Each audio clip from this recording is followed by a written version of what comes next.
काम और करते इसमें तो हैं। राज्य ऐसा सरकार नहीं का है। फिर यहाँ रोल बढ़ जाता है। एहतिशामुल हक साहब, भाई आप ही की सरकार है, बीएलओज आप ही अपॉइंट कर रहे हैं। आज तो 10,000 बीएलओज की मीटिंग भी ले रहे हैं अभिषेक बैनर्जी, तो आप ही एक दिशा निर्देश जारी कर दीजिए ना। देखिए पूजा राठौर जी, मैं सबसे पहले सभी जितने भी पैनलिस्ट बैठे हुए हैं, गुड मॉर्निंग और नमस्कार। बहुत ही अच्छे ढंग से मैं अपनी बात राजीव रंजन जी का सुन रहा था। उन्होंने अपने 5-7 मिनट कीमती जो समय दिए हैं लोगों के बीच में, बहुत ही अच्छे ढंग से एक्सप्लेन किए हैं।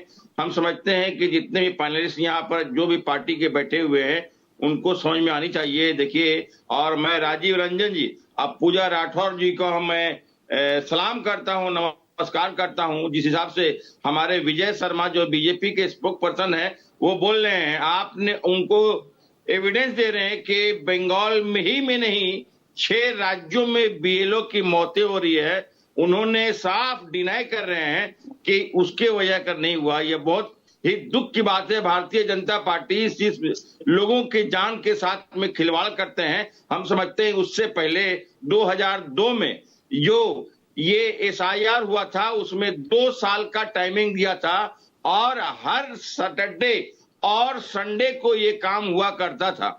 लेकिन यहाँ इतनी कम समय, 1 महीने का समय में आप समझ लिए 7.25 करोड़ मतदाता का जिस हिसाब से फॉर्म भरना, हर एक बूथ में हर एक मतलब उसमें 1000 से 1200 लोगों का फॉर्म भरना, जिस हिसाब से राजीव रंजन जी कह रहे थे। भाई हम अब वक्त आपके पास उतना ही है ना।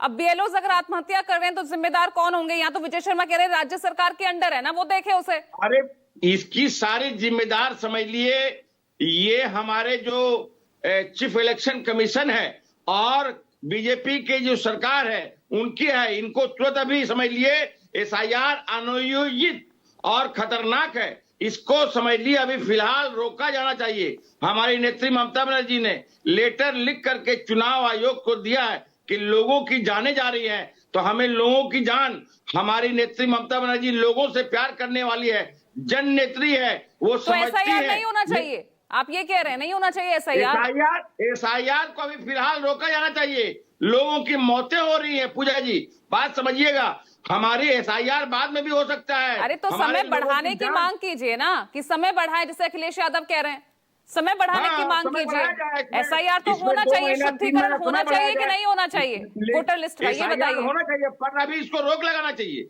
अभी इसको रोक लगाना चाहिए। इतनी मौतें, तो वोट बैंक की चिंता है ना अपनी, वोट बैंक की चिंता है फिर, इसीलिए आप रोक लगाने की मांग कर रहे हैं। बिल्कुल नहीं, बिल्कुल नहीं, मैं रोक लगाने का मांग सिर्फ एक विषय में कर रहा हूं रोज जो 400-500 लोग जो बॉर्डर पर पहुंच रहे हैं, देश छोड़कर जाने की बात कर रहे हैं, चिंता है ना आपको इसी बात की? तो इसका तो सीधा साधा आपका जिम्मेदार हमारे केंद्र सरकार है। अभी जिस हिसाब से राजीव रंजन जी ने कहा कि पिछले 10 से 15 सालों के अंदर में जो लोग हमारे देश में आए हैं वो वापस जा रहे हैं, और मतुआ समाज को लेकर के भी समझ लिए पूरे तौर पर आपको एक्सप्लेन किए हैं। यहाँ भारतीय जनता पार्टी एक अलग से कैंप लगाए हैं, यहाँ भारतीय जनता पार्टी के जो नेता है, और 800 रुपया का फॉर्म भर कर करके उनको नागरिकता दिया जा रहा है, ये मतुआ समाज को। ठीक है, चलिए एक बार जरा पश्चिम